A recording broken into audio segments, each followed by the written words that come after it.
പൂവൊക്കെ വാരിയിട്ട് ഷോ കാണിക്കാൻ നോക്കിയെങ്കിൽ അത് തിരിച്ച് വാരി ഞാൻ തന്നെ എടുക്കണോണ്ട് പദ്ധതി പാളി. അങ്ങനെ അത് കഴിഞ്ഞ് ഫോട്ടോ ഫ്രെയിമൊക്കെ സെറ്റ് ചെയ്തു. ഹസ്ബൻഡ് വൈഫിൻ്റെ ബർത്ത്ഡേക്ക് വേണ്ടിയിട്ട് സെറ്റ് ചെയ്തതായിരുന്നു ഇത്.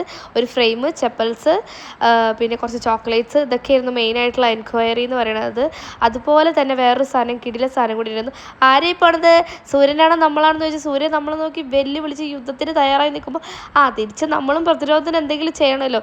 അതിന് നമ്മളെ സഹായിക്കുന്നവരാണ് സൺസ്ക്രീൻ. അപ്പോൾ നമ്മൾ സൺസ്ക്രീനും കൂടി വെച്ചിട്ടുണ്ടായിരുന്നു. അങ്ങനെ കുറച്ച് ചോക്ലേറ്റ്സൊക്കെ വെച്ച് ബോക്സ് സെറ്റ് ചെയ്തിട്ടുണ്ടായിരുന്നു.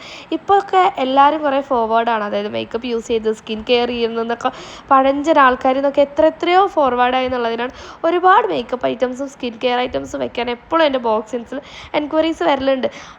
കാലത്തിന് ഓരോ മാറ്റങ്ങൾ നല്ലതാണ് ഗെയ്സ്.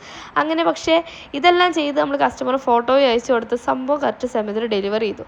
പക്ഷേ ഒരു സംഭവത്തിനുള്ളിൽ പാളിയിട്ടുണ്ടായിരുന്നു. എന്താണെന്നല്ലേ, ആ ഫ്രെയിമിൽ നിങ്ങൾ ആരെങ്കിലും കണ്ടു ഗെയ്സ് ഒരു കുത്ത്? അവിടെ ഒരു കുത്തുണ്ട് ഗെയ്സ്. ആ കുത്ത് എന്നെ ചതിച്ചു. ഞാനും ശ്രദ്ധിച്ചിട്ടില്ല, അവരും അത് ഫോട്ടോയിൽ ശ്രദ്ധിച്ചിട്ടില്ല. അവിടെ കൊടുത്തു കഴിഞ്ഞപ്പോഴാണ് പാളിയത് മനസ്സിലായത്. അവർ വിളിച്ച് പറഞ്ഞു കുത്തുണ്ടല്ലോ, എന്താ സംഭവം എന്ന് ചോദിച്ചു. സോറി എന്ന് പറഞ്ഞു. നമ്മൾ അപ്പം തന്നെ വേറൊരു ഫ്രെയിം ചെയ്തെടുത്തു.